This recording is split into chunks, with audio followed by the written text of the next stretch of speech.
அனைத்து நண்பர்களுக்கும் வணக்கம். வரக்கூடிய குரூப் 2A தேர்வுக்கான பொது தமிழ் தேர்வை இன்னிலிருந்து ஆரம்பிக்கிறோம். டைம் வேஸ்ட் பண்ண வேண்டாம், டேரெக்டாக நான் டாபிக் உள்ள போகிறேன். அதுக்கு முன்னாடி போர்ஷன் மட்டும் சொல்லிடுறேன். இன்றைக்கான டெஸ்ட்டுக்கான போர்ஷன் வந்து 12th அட்வான்ஸ் தமிழில் லெசன் ஒன்று சொல்லியிருந்தோம். அதுக்கான பிடிஎஃப் லிங்க்கும் நம்ம வெப்சைட்டில் அப்லோட் பண்ணியிருந்தோம். எல்லாமே படிச்சிருப்பீங்க நம்புகிறேன். முடிஞ்ச அளவுக்கு இதில் வந்து ஒரு 35க்கு மேலே கேள்வி போட ட்ரை பண்ணுங்கள். கொஷின் வந்து ஓரளவுக்கு மீடியமாக செட் பண்ணியிருக்கேன். கொஞ்சம் டஃப்பாக கூட இருக்கலாம், ஓரளவுக்கு இருக்குது. ஓகேவா, நம்ம பார்க்கலாம். சரி வாங்க வீடியோக்குள்ளே போயிடலாம்.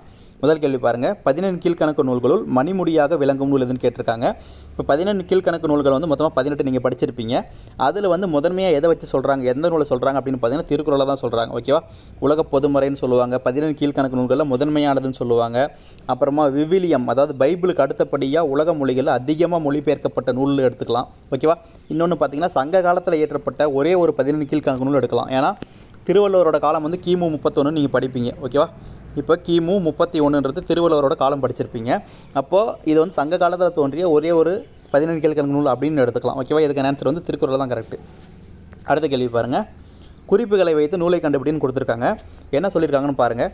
யானை போர் குறித்து கூறி பரணி எனும் இலக்கியம் தோன்ற முன்னோடியாக அமைந்ததுன்னு சொல்லியிருக்காங்க. இப்போ பாருங்கள், பரணி இலக்கியத்தின் முன்னோடி ஒரு குறிப்பு சொல்லியிருக்காங்க. அடுத்ததாக போர்க்களத்தை குறித்து பாடுகிறது, ஏதோ ஒரு போரை பற்றி சொல்லியிருக்காங்க. அடுத்ததாக 11 கீழ்கணக்கு நூல்களுள் ஒரே ஒரு புறநூல், இதை வச்சு நீங்கள் போட்டிருக்கலாம். 11 கீழ்கணக்கு நூல்கள் இருக்கிற ஒரே ஒரு புறநூல் எதுன்னு பார்த்தீங்கன்னா நமக்கு களவழி 40, பி தான் சரியான ஆன்சர். ஓகேவா, இதில் பரணி இலக்கியத்தின் முன்னோடி, இது ரொம்ப முக்கியமானது.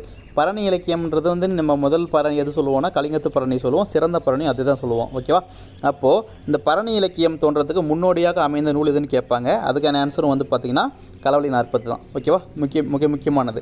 இந்த களவழி 40 பின்பற்றி தான் வந்துட்டு நமக்கு பரதிமார் கலைஞர் வந்து மான விஜயம் அப்படின்னு சொல்லிட்டு ஒரு நூல் எழுதியிருப்பார். நீங்கள் பார்த்துருப்பீங்க.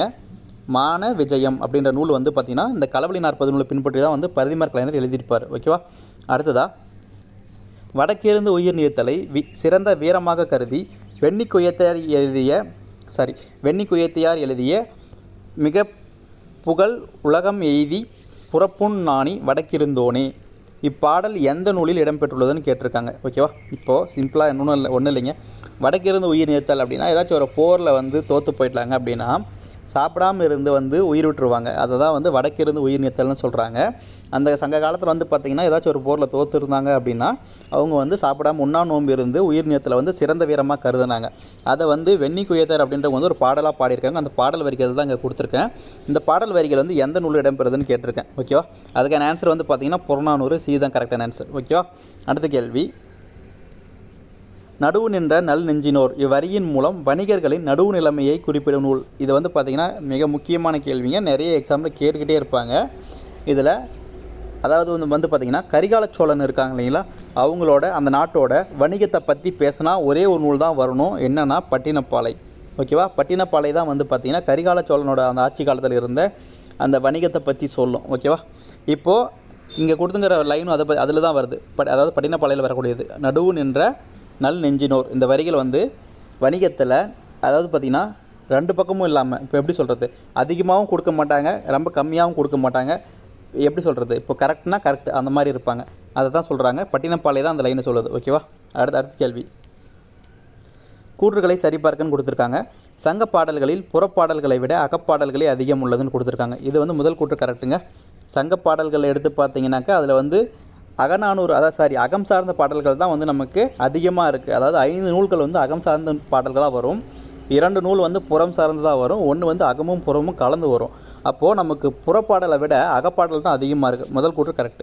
ரெண்டாவது பாருங்கள், சங்கப்பாடல் பாடிய பெண்பார் புலவர்கள் எண்ணிக்கை 49ன்னு கொடுத்துருக்காங்க. இரண்டாவது கூற்று சரியாக இருக்குது. ஓகேவா, அடுத்ததாக சங்க இலக்கியத்தில் அதிக பாடல்களை பாடியவர்னு கபிலர்னு கொடுத்துருக்காங்க. இதுவும் கரெக்டு. கபிலர் வந்து மொத்தமாக 235 பாடல் பாடியிருப்பார். அடுத்ததாக பாட்டும் தொகையும் 14 மேல்கணக்கு ஆகும். இது கரெக்டாக தான்.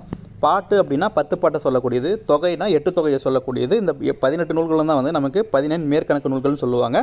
அப்போது கூற்று அனைத்தும் சரின்றது சரியான ஆன்சர். ஓகேவா, அடுத்த கேள்வி. படைப்பாளன் தன் கருத்துக்களை முன்னிலைப்படுத்தி எழுதும் வடிவம்னு சொல்லியிருக்காங்க. இப்போது 2 பேர் பேசுகிற மாதிரி இருந்துச்சுன்னா அது வந்து நாடகத்தில் வரும். ஓகேவா, கதை அப்படின்னா இது வந்து பார்த்திங்கன்னா எப்படின்னா, இப்போ படைப்பாளன், இப்போ நான் எழுதுன ஒரு புக் அப்படின்னா அதில் வரக்கூடிய எல்லா கேரக்டரையும் வந்து நான் தான் சொல்லுவேன், இவங்க இது பண்ணுறாங்க இவங்க இது பண்ணுறாங்க அப்படின்ட்டு. ஓகேவா, அப்போ கதையும் வந்து அதே தான். அதுவே வந்து கட்டுரைன்றது தான் வந்து பார்த்திங்கன்னா என்னோடய கருத்துக்களை வந்து முன்னிலைப்படுத்தி எழுதுறது. ஏதாச்சும் ஒரு தீம் வச்சு நம்ம எழுதுகிறோம். இப்போ ஒரு லெட்டர் எழுதுகிறோம், இப்போ யாராவது ஒரு மாவட்ட ஆட்சியாளருக்கு ஏதோ ஒரு லெட்டர் எழுதணும்னு வச்சுக்கோங்க. அப்போ என்ன சொல்கிறோம், என்னோடய கருத்துக்களை நான் இந்த மாதிரி உங்கள்கிட்ட கோரிக்கையாக வைக்கிறேன், அப்போ முன்னிலைப்படுத்துகிறேன் உங்கள் முன்னாடி. அதை தான் வந்து கட்டுரைன்னு சொல்லுவாங்க. ஓகேவா? கட்டுரைன்றது படைப்பாளன் தன்னுடைய கருத்துக்களை முன்னிலைப்படுத்துறது.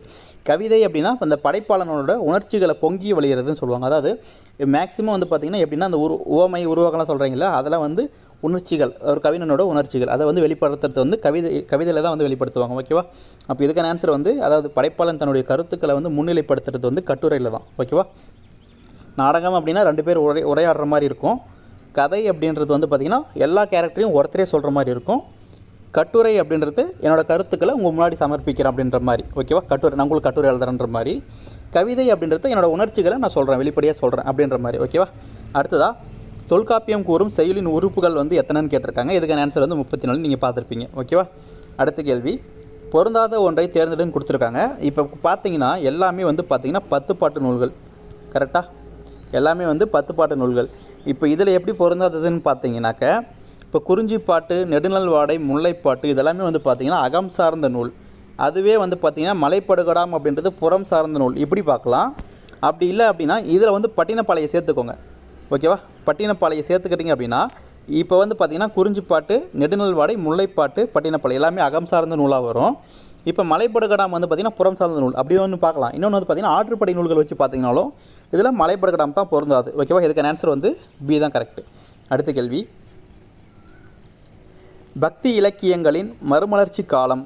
இது வந்து பார்த்திங்கன்னா பக்தி இலக்கியங்களின் காலம் அப்படின்னு பார்த்தீங்கன்னா சோழர் காலத்தை சொல்லியிருப்பாங்க. நீங்கள் பார்த்துருப்பீங்க, நம்ம சோசியல் சயின்ஸ் புக்கில் வந்துருக்கோம் 7வதுல. ஓகேவா?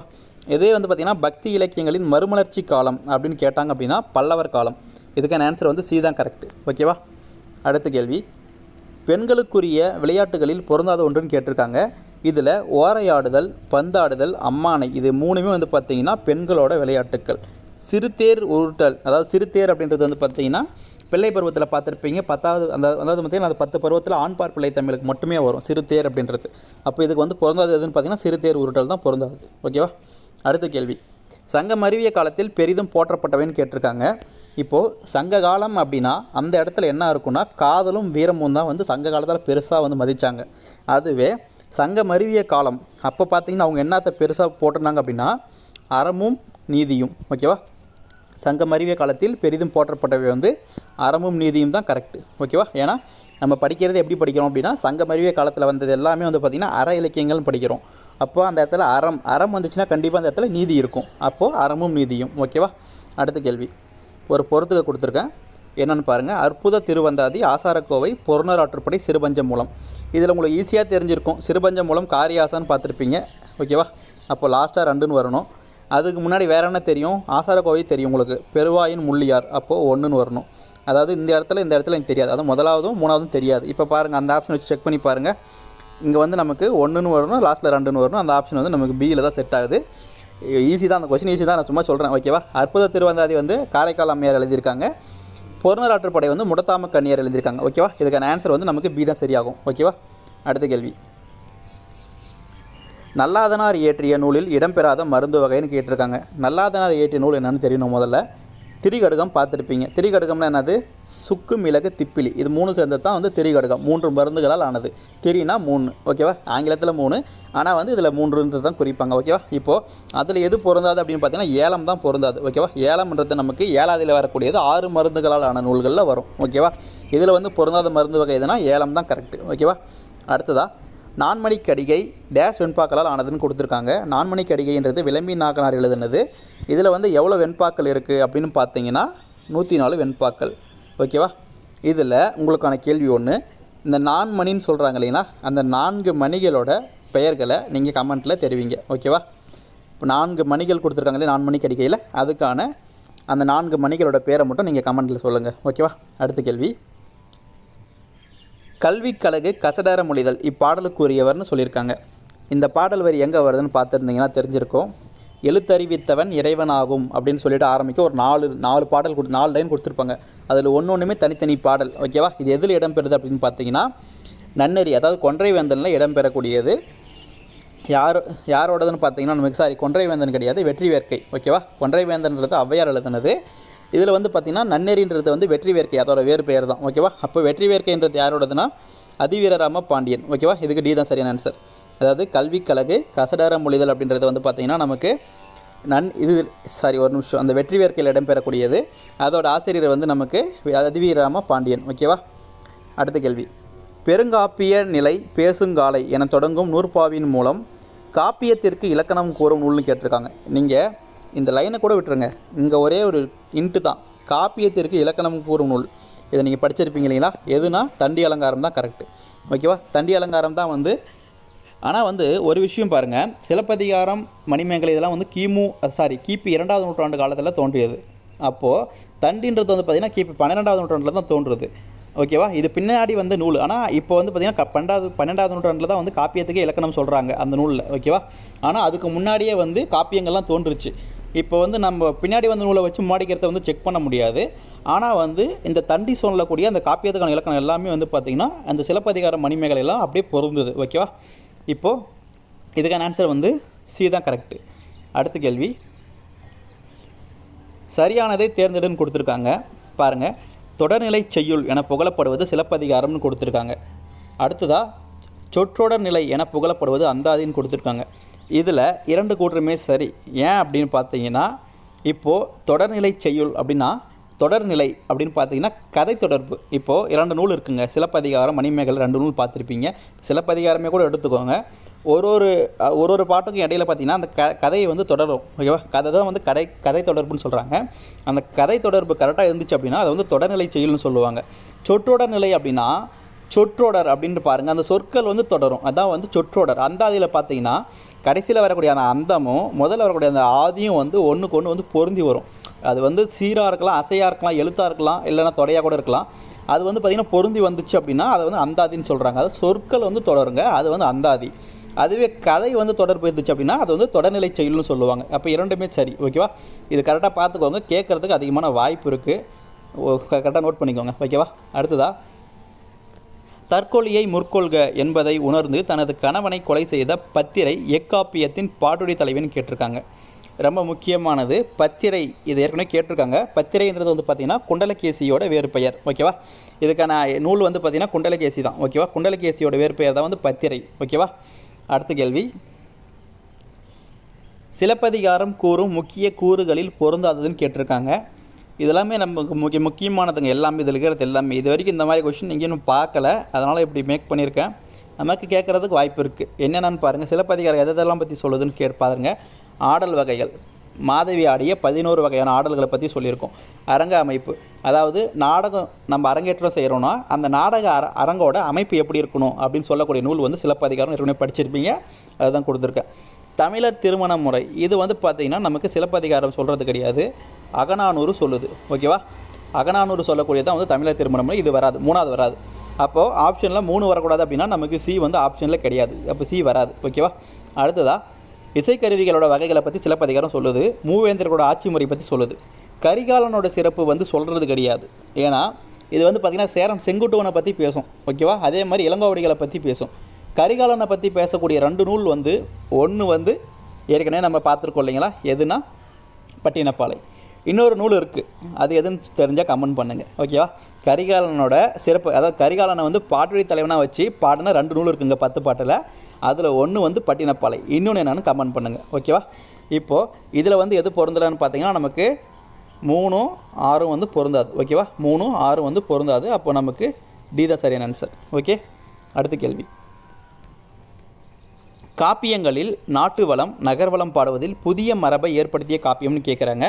இதுக்கான ஆன்சர் வந்து பார்த்திங்கன்னா சீவக சிந்தாமணி. ஓகேவா, இது வந்து பார்த்திங்கன்னா கிபி 7ஆவது நூற்றாண்டில் பாடியிருப்பாங்க இல்லையா, திருத்தக்க தேவர் பாடினது. இதுக்கு முன்னோட்ட நூல் கேட்பாங்க.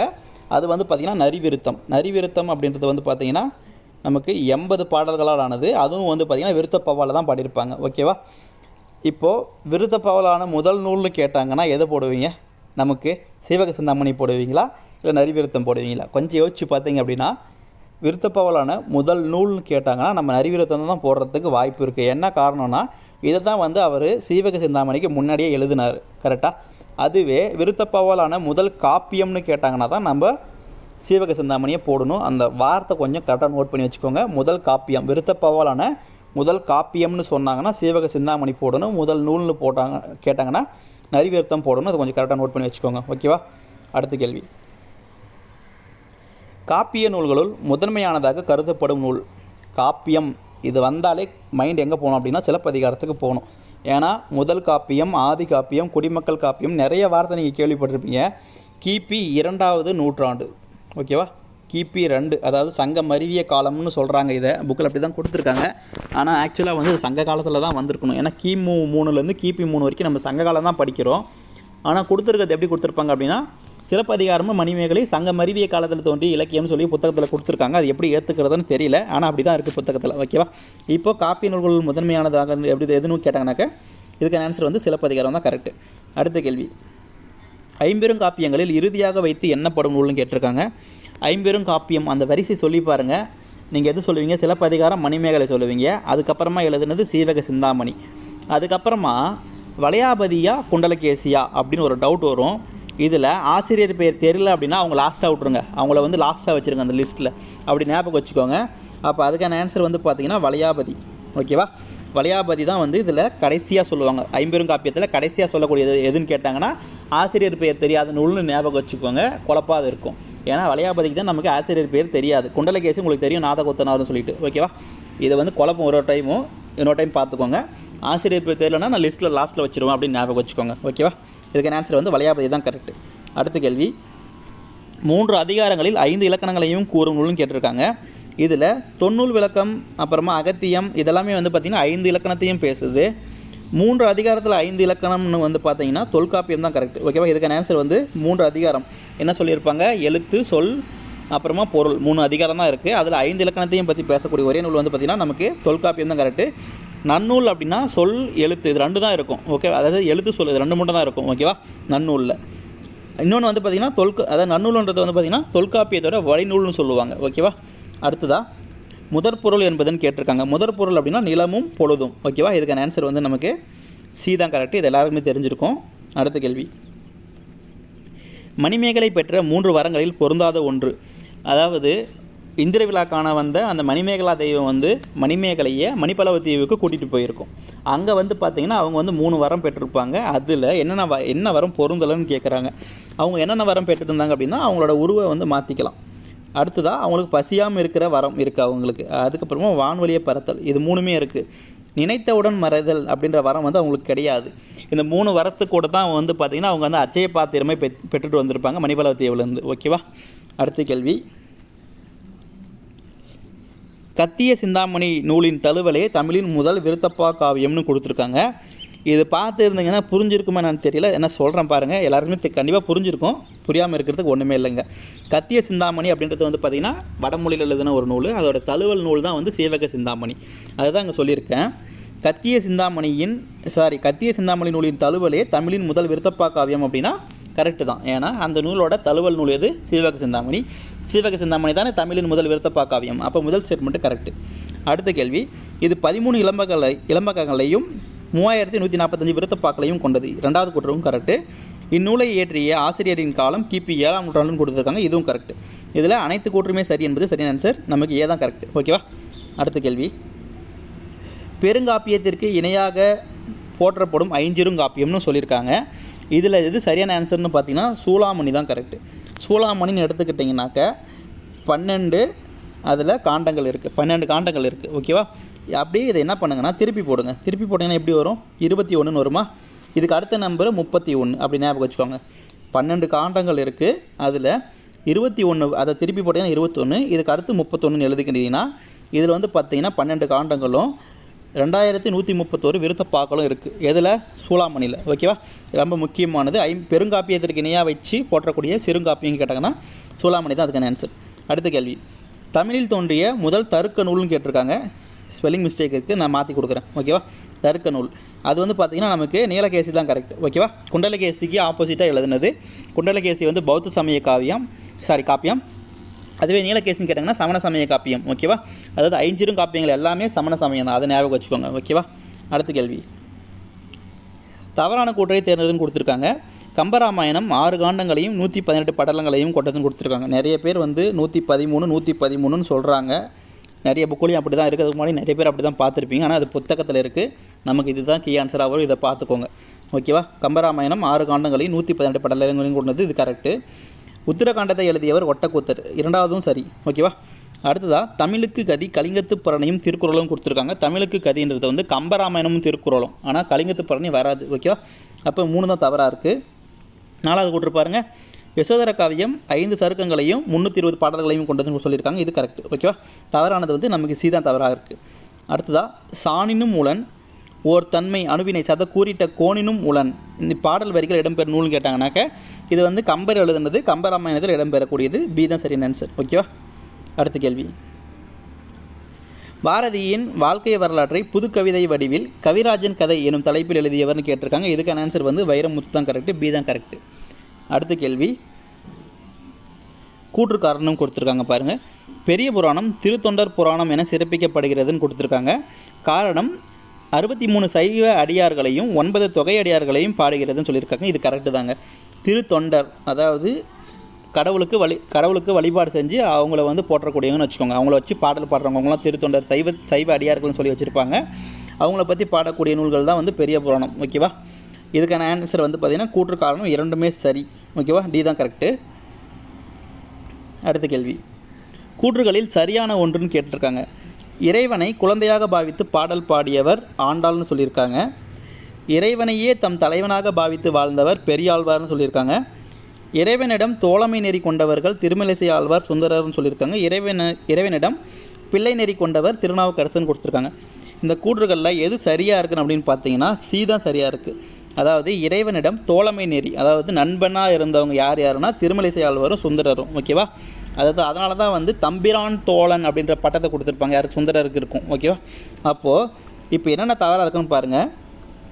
இறைவனை குழந்தையாக பாவித்து பாடல் பாடியவர் யாருன்னா பெரியாழ்வார். அதாவது கண்ணனுக்கு தாலாட்டு பாடினவங்க.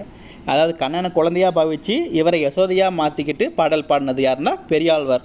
இதுதான் முக்கியமானது. அதாவது பிள்ளைத்தமிழ் இலக்கியத்தோட முன்னோடின்னு சொல்லுவாங்க இவரை. ஓகேவா? இப்போது இறைவனையே தம் தலைவனாக பாவித்து வாழ்ந்தவர் ஆண்டாள். அப்படியே ஆப்போசிட்டாக வருது முதல் ரெண்டும். அடுத்ததாக இறைவனிடம் பிள்ளை நெறி கொண்டவர் யாருன்னாக்க நமக்கு திருஞான சம்பந்தர். ஓகேவா? அவருக்கு 16 வயசு தான் இருந்திருக்கும். ஓகேவா? அப்போ நமக்கு இதில் சி தான் தவறாக இருக்குது. சரியான கூட்டு தானே. சி தான் சரியாக இருக்குது, மற்ற எல்லாமே தவறாக இருக்குது. ஓகேவா? அடுத்ததாக போரில் தோற்ற அரசனது நாட்டின் பெயரால் அழைக்கப்படும் சிற்றிலக்கிய வகைன்னு கேட்குறாங்க.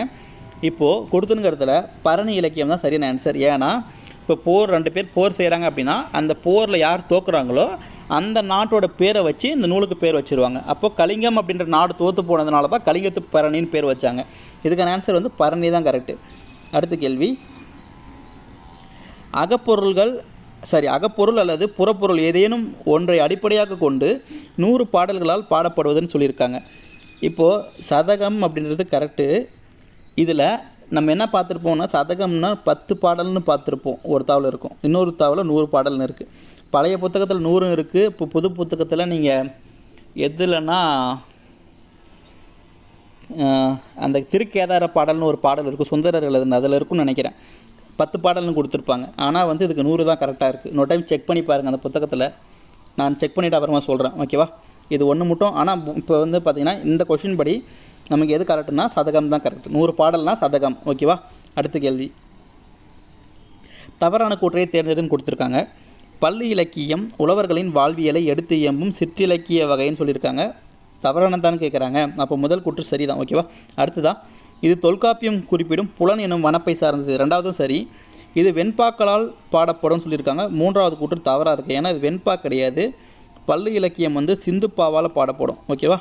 முக்குடற்பள்ளு திருநெல்வேலி மாவட்டத்தின் பேச்சு வழக்கை கொண்டுள்ளதுன்னு சொல்லியிருக்காங்க. இது வந்து கரெக்டு. ஓகேவா?